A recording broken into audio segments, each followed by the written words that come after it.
ನಮ್ಮ Indian institute of science ಅವರು ಕೂಡ ಸಾಕಷ್ಟು ಹೈಡ್ರಾಲಜಿಸ್ಟ್ ಎಕ್ಸ್ಪರ್ಟ್ಸು ಕೇವಲ 9 TMC ಅಂತ ಹೇಳ್ತಾರೆ. ಹೀಗಾಗಿ ನಾನು ಕೂಡ ಅಲ್ಲಿ ಮಳೆ ಪ್ರಮಾಣ ಏನು 121 ದಿವಸಗಳು ಮಳೆ ಬೀಳ್ತದೆ. ಅಲ್ಲಿ 121 ದಿವಸಗಳು ಮಳೆ ಬಿದ್ದರೂ ಕೂಡ ಆ ಭಾಗದಲ್ಲಿ ಸರ್ಕಾರದ ಆದೇಶದಂತೆ ಏನು ಕೋರ್ಟ್ ಆದೇಶ ಇದೆ, ಕೇವಲ ನೀವು ಮಳೆಗಾಲದಲ್ಲಿ ಮಾತ್ರ 100 ದಿವಸ ಮಾತ್ರ ತಗೋಬೇಕು ಅಂತೇಳಿ. ಆ 100 ದಿವಸದಲ್ಲಿ ಕೇವಲ ಮಳೆಗಾಲ ಚಳಿಗಾಲ ಬಿಟ್ಟರೆ ಅಲ್ಲಿ ಸಿಗ್ತಕ್ಕಂಥದ್ದು ಮಳೆ ಪ್ರಮಾಣ 2500 ಮಿಲಿಮೀಟರು. ನೋಡಿ, ಇದು ಪ್ರತಿ ತಿಂಗಳು ಒಂದೇ ಸಲ ಬೀಳೋದಿಲ್ಲ. ನೋಡಿ, ಈ 100 ದಿವಸಗಳಲ್ಲಿ ಕೂಡ ಈ ಮಳೆಗಾಲದ ಏನು 4 ತಿಂಗಳಿದೆ, ಜೂನ್, ಜುಲೈ, ಆಗಸ್ಟ್, ಸೆಪ್ಟೆಂಬರಲ್ಲಿ 121 ದಿವಸಗಳು ಮಳೆ 121 ದಿವಸಗಳಿದ್ರೆ ಅಲ್ಲಿ ಮಳೆ ಬೀಳ್ತಕ್ಕಂಥದ್ದು 81 ದಿವಸಗಳು. ಅಲ್ಲಿ ಏನು ತಪ್ಪು ಮಾಡಿದ್ದಾರೆ ಅಂತ ಹೇಳಿದ್ರೆ, ಈ 4 ಹಳ್ಳಿಗಳಲ್ಲಿ ಸುಮಾರು 8 ಸಣ್ಣ ಸಣ್ಣ ಚೆಕ್ ಡ್ಯಾಮ್ಸು 1 ಅಡಿ ಮಾತ್ರ ಇದ್ದಾವೆ. ಆ ಬಂದ ಪ್ರವಾಹ ನೀರು ಅಲ್ಲಿ ಸ್ಟೋರೇಜ್ ಆಗೋದಿಲ್ಲ. ನೀವು ಆ ರಿಡ್ಜಿಂದ ಆ ಏನು ಚೆಕ್ ಡ್ಯಾಮ್ ಕಟ್ಟಿದರೆ ಕೇವಲ 8 ಕಿಲೋಮೀಟ್ರಿಂದ 10 ಕಿಲೋಮೀಟರ್ ಉದ್ದ ಇದೆ.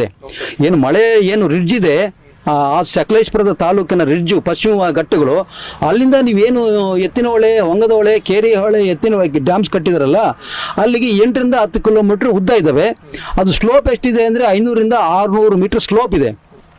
ಬಿದ್ದ ಮಳೆ ಕೇವಲ 8ರಿಂದ 10 ಗಂಟೆಯಲ್ಲಿ ಆ ಚೆಕ್ ಡ್ಯಾಮ್ ದಾಟ್ಕೊಂಡು ಮುಂದಕ್ಕೆ ಹೋಗ್ತವೆ.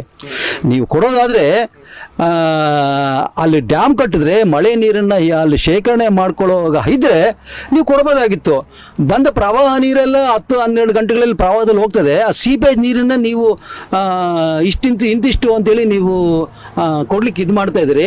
ಆವ್ರೇಜ್ ಆಗಿ ಅಲ್ಲಿ ಸಿಗ್ತಕ್ಕಂಥದ್ದು ಸುಮಾರು 90 ದಿವಸ, ಸುಮಾರು ನನ್ನ ಅಂದಾಜಿನ ಪ್ರಕಾರ 1200 ಕ್ಯೂಸೆಕ್ಸ್ ಮಾತ್ರ ಸಿಗ್ತದೆ.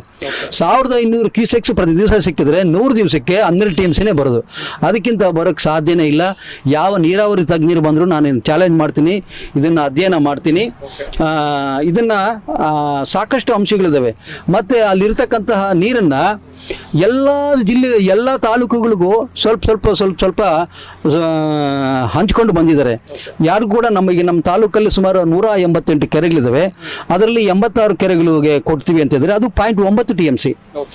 ನೋಡಿ, 188 ಕೆರೆಗಳಿಗೆ ನೀವು 86 ಕೆರೆಗಳು ಕೊಟ್ಟರೆ ಇನ್ನು 102 ಕೆರೆಗಳು ಹಳ್ಳಿ ಜನ ಏನಾಗಬೇಕು ನೋಡಿ. ಹಳ್ಳಿಗಳಿಗೆ ಗುದ್ದಾಡೋತ ಯುದ್ಧಗಳಾಗ್ತಕ್ಕಂಥ ಕೆಲಸ ಇವ್ರು ಮಾಡ್ತಾ ಇದ್ದಾರೆ. ನಮ್ಮ ಚಿಕ್ಕಬಳ್ಳಾಪುರ ಜಿಲ್ಲೆಯಲ್ಲೇ ಸುಮಾರು 1600 ಕೆರೆಗಳಿದ್ದಾವೆ.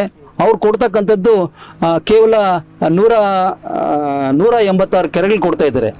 ಇನ್ನು 1300 ಕೆರೆಗಳಿಗೂ ಇಲ್ಲ. ಆ ಕೆರೆಗಳವ್ರು ಸುಮ್ಮನೆ ಇರ್ತಾರಾ? ನೋಡಿ, ಯಾವ ಥರ ಹಳ್ಳಿಗರಿಗೆ ನೀವು ಬರ್ತಕ್ಕಂಥ ಪೈಪ್ಗಳನ್ನು ಹೊಡೆದಾಕೋದಿಲ್ವಾ? ಪ್ರತಿ ಹಳ್ಳಿಗಳಿಗೆ